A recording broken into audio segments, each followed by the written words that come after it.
They say that living in the suburbs is safe because everyone watches out for each other. But I learned the hard way that there is a very fine line between a neighbor who is being helpful and a neighbor who is hunting you. And the first time I realized something was wrong was when Mr. Gable waved at my mother's car 10 seconds before she actually turned onto our street. I grew up in one of those master-planned communities in Central Florida, just outside of Orlando, where every single house is painted the same shade of beige and all the lawns are perfectly manicured St. Augustine grass. It was the kind of place where people moved to retire or raise families because it was supposed to be safe and quiet. But the heat and the humidity down there can make people a little crazy. We lived in a cul-de-sac, which is a dead-end street with a circle at the end, and our house was right next to a man named Mr. Gable. Mr. Gable was in his late 50s, retired, and he spent pretty much his entire existence sitting on his screened-in front porch. In Florida, almost everyone has a lanai or a screened porch because of the mosquitoes, and he would just sit there in his wicker chair from sunup to sundown, watching the street. At first, my parents thought it was great because it felt like having free security, but I was 15, and I got a weird vibe from him right away. It wasn't anything overt. He didn't yell or say creepy things.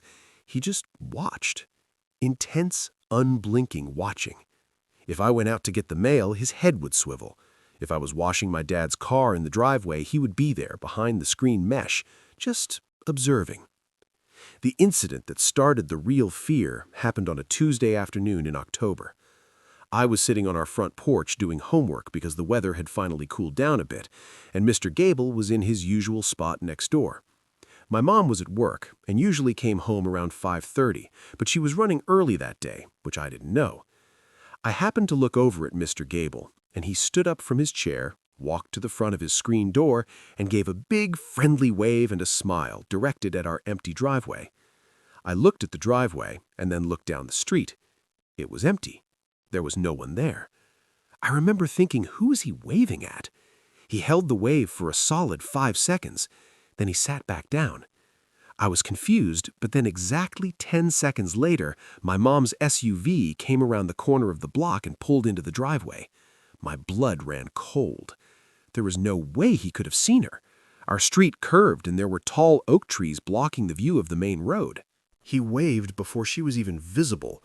I tried to tell myself maybe he heard the engine, but my mom drove a hybrid that was practically silent. That night at dinner, I told my dad, and he laughed it off, saying, "Mr. Gable probably just knows her schedule, honey." But he didn't know her schedule. She was early.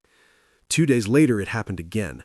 I was outside with the dog, and Mr. Gable stood up, smiled, and waved at the empty air. I froze. I counted in my head. 1, 2, 3, 4. On the count of 10, my dad's truck rolled around the corner. It was like he had a radar. It felt supernatural, and it made me nauseous. I started testing it. I would leave the house at random times just to see if he knew. I walked out the side door one morning at 3 a.m. just to sit on the patio and look at the stars, and instantly the porch light at Mr. Gable's house flicked on. He knew I was outside. The escalation happened a week later. My parents went out for an anniversary dinner, leaving me home alone. I was in the kitchen making popcorn, and I dropped a glass bowl. It shattered loudly on the tile floor. I cursed and started sweeping it up. About 2 minutes later, the landline phone rang. We rarely used the landline. I picked it up. "Hello?" A voice on the other end said, "Be careful with that glass, sweetheart. Don't cut your bare feet." It was Mr. Gable. I dropped the phone. I looked around the kitchen. The blinds were closed. There were no windows facing his house from the kitchen. How did he know I broke a bowl? How did he know I was barefoot? I ran to the front door and locked the deadbolt, and then I ran to my room and called my parents, telling them to come home right now. When my dad got home, he was furious. He marched over to Mr. Gable's house and pounded on the door. Mr. Gable didn't answer. My dad called the police, but they said since he didn't threaten me, there wasn't much they could do. But they agreed to walk around the perimeter of our house. That is when they found it. Underneath the weeping willow tree in our front yard, which was right next to our driveway, there was a small black box half buried in the mulch. It was a driveway alarm sensor, the kind that beeps in your house when a car drives past it. Mr. Gable had buried sensors all along the street leading up to our house, so he got a notification whenever our specific cars passed a certain point, which explained the waving. But that didn't explain the kitchen. The police searched the exterior of our house more thoroughly. They found a tiny hole drilled into the siding of our kitchen wall. He had fed a fiber optic camera and a high-gain microphone through the wall from the outside. He had been listening to everything, every conversation at the dinner table, every argument, every move we made. The police raided his house and found monitors set up in his living room. He had sensors and microphones on 3 different houses in the cul-de-sac. He knew our schedules better than we did. He knew when we slept and when we showered. My parents put the house on the market the next day, and we stayed in a hotel until it sold. I'm 30 years old now, and I live in an apartment building on the 10th floor because I need to know that nobody can walk up to my window and drill a hole in my wall ever again. You know that polite, uncomfortable feeling you get when an elderly person talks to you for too long and you don't want to be rude, so you just stand there and nod? Well, I wish I had been rude to Mr. Calloway the day he complimented my new rug, because if I had stopped to think about it, I would have realized that he had never once set foot inside my apartment. I moved to Jersey City right after college because it was cheaper than Manhattan, but still close enough to commute, and I found this incredible deal on a ground-floor apartment in an old brownstone building. The building was beautiful, with high ceilings and original molding, but it was definitely old, and the floors were creaky and the walls were thin. I lived in Unit 1A, and right above me, in 2A, was a man named Mr. Calloway. He was this very frail-looking guy in his 80s, with thick glasses and a cane, and he seemed like the quintessential harmless grandpa. He would always be in the lobby checking his mail when I came home from work, and he would stop me to talk about the weather or the local deli. I felt bad for him because he seemed lonely, so I always indulged him. The first few months were totally fine. I spent a lot of time decorating my place, trying to make it feel like home. I bought this very specific vintage Persian rug for my living room. It was deep red with intricate blue patterns, and I got it from an estate sale. The day I rolled it out, I was exhausted, so I just ordered takeout and went to sleep. The next morning, I saw Mr. Calloway in the lobby. "Good morning," I said, grabbing my mail. He smiled at me a little too widely. "That red rug really ties the room together," he said. "Matches the curtains nicely." I smiled and said, "Thanks, Mr. Calloway," and walked halfway to the train station before I stopped dead in my tracks. Wait, I had just put that rug down last night. My curtains were closed, and I had never invited him inside. I stood on the sidewalk feeling a cold shiver go down my spine. I tried to rationalize it. Maybe he walked by on the sidewalk and saw it through a crack in the blinds? I went back home that night and checked. The bottom of my windows were 6 feet off the ground outside because it was a raised first floor. You would have to be 7 feet tall to see in.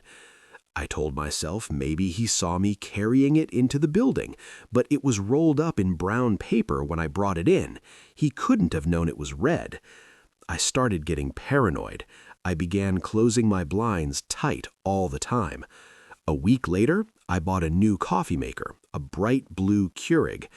2 days later, Mr. Calloway stopped me. "Does that blue machine make good coffee? I prefer a French press myself." My stomach dropped. There was no way he could know that. The coffee maker was in the kitchen, which didn't face the street. It faced the back alleyway, which was just a brick wall. I looked at him and said, "How do you know about my coffee maker?" He just blinked his watery eyes and laughed. "Oh, these old walls," he said vaguely. "You hear things, you imagine things." He shuffled away. I went into my apartment and locked the door. I turned off all the music and just stood in the center of my living room listening. I could hear him walking around upstairs. Creak, thump, creak. He was right above me. I started inspecting my apartment. I looked for holes in the ceiling. I looked for hidden cameras in the smoke detectors. Nothing. I felt like I was losing my mind.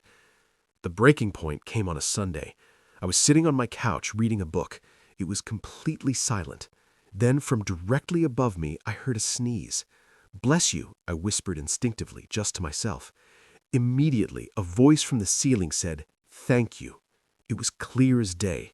It wasn't muffled through floorboards. It sounded like he was in the room with me. I screamed and ran out of the apartment. I called the landlord and told him there was a structural issue and he needed to come over immediately. I didn't tell him about the voice because I didn't want to sound crazy. When the landlord arrived, I made him bring a ladder. I pointed to the air vent in the living room ceiling. "There's a noise coming from there," I said. The landlord climbed up and unscrewed the grill. He frowned. "That's weird," he said. "The ductwork is missing." He shined his flashlight up into the hole. Then he recoiled and almost fell off the ladder. "Call the police," he whispered to me, his face pale white. When the police arrived, they went upstairs to Mr. Calloway's apartment. It turned out that the building had been renovated years ago, but Mr. Calloway had lived there since the 70s. When they redid the ventilation system, they had capped off the old vents, but Mr. Calloway had removed the caps in his floor. He had sawed through the subflooring and installed grate covers that looked solid but were actually see-through mesh. He had holes drilled into my living room ceiling, my kitchen ceiling, and, worst of all, directly above my shower in the bathroom. He spent his days lying on his stomach on his floor just watching me live my life like a rat in a maze. The "thank you" I heard was him speaking through the vent hole directly above my head. The police found a notebook in his apartment where he had written down everything I did. Subject is eating cereal. Subject is watching a movie. Subject is wearing the blue pajamas. I moved out that same day and left the red rug behind. I couldn't look at it without feeling his eyes on me. Living in the mountains of Idaho gives you a sense of isolation that is usually peaceful until you realize that the vast empty space around your house just means there is nobody around to hear you scream and nobody to witness what your neighbor's doing with his high-definition camera lenses. My husband and I moved to Coeur d'Alene, Idaho to get away from the city. We bought a cabin on 5 acres of land surrounded by pine trees and mountains. It was beautiful. Our nearest neighbor was a guy named Silas who lived about a quarter-mile down the dirt road. Silas was a survivalist type. He had a perimeter fence, no trespassing signs everywhere, and we constantly saw him walking his property line with a rifle. We tried to introduce ourselves once, and he just stared at us until we walked away. We decided to just respect his privacy and stay on our side of the fence. About 6 months in, I started noticing flashes of light from the tree line near Silas's property. It looked like the reflection of the sun hitting glass. I used my binoculars and realized he was sitting up in a tree stand like a deer hunter, but he wasn't holding a rifle. He was holding a camera with a massive telephoto lens, and it was pointed directly at our back deck. I told my husband Mark, and he was furious. He drove down to Silas's gate and confronted him. Silas didn't deny it. He just said, "I'm filming the wildlife. If you get in the frame, that's your problem." Mark told him if he filmed us again, we'd call the sheriff. But we knew that in rural Idaho, property rights are a tricky thing, and technically he was on his land. We started closing the curtains. We put up privacy lattice on the deck. We tried to ignore him. But then things got specific. One morning, I found a USB drive in our mailbox. It didn't have a label. I plugged it into my laptop thinking it might be from work. It wasn't. It was a video file. The video started with a shot of me getting groceries out of my car. It was zoomed in so close you could read the labels on the bags. Then it cut to a shot of me and Mark eating dinner in our dining room through a gap in the curtains. My heart was pounding. Then the video cut to night vision. It was pitch black and green. The camera was moving. It was shaky, handheld footage. The person holding the camera was walking up our driveway. They walked right up to my car. I watched on the screen as a gloved hand reached out and tried the handle of my car door. It was locked. Then the camera panned to the house. The person walked up to the front door. They typed a code into our keypad lock. Beep, beep, beep, beep. The light turned green. The lock clicked open. I stopped the video. I couldn't breathe. That was our code. He knew our code. I grabbed my phone to call Mark, who was at work, but before I could dial, I got a text message from an unknown number. It was a picture. A picture of me sitting at my kitchen table, staring at my laptop with a horrified look on my face. The picture was taken from inside the house, from the top of the stairs. I slowly turned around. The stairs were empty, but the dust motes were swirling in the sunlight like someone had just moved through them. I ran. I didn't grab my keys, I didn't grab my purse, I just ran out the back door and sprinted into the woods towards the main road. I flagged down a delivery truck and made them call the police. When the sheriff's deputies arrived, they cleared the house. They didn't find Silas inside, but they found where he had been, in the attic. We had a crawlspace attic that we never used. The police found a sleeping bag, empty water bottles, and a direct line of sight through a vent that looked down into our bedroom.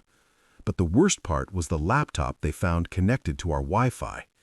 He had installed malware on our smart TV and our laptops. He wasn't just filming us from the trees, he was recording us through our own webcams. He had hours of footage of us sleeping, watching TV, arguing.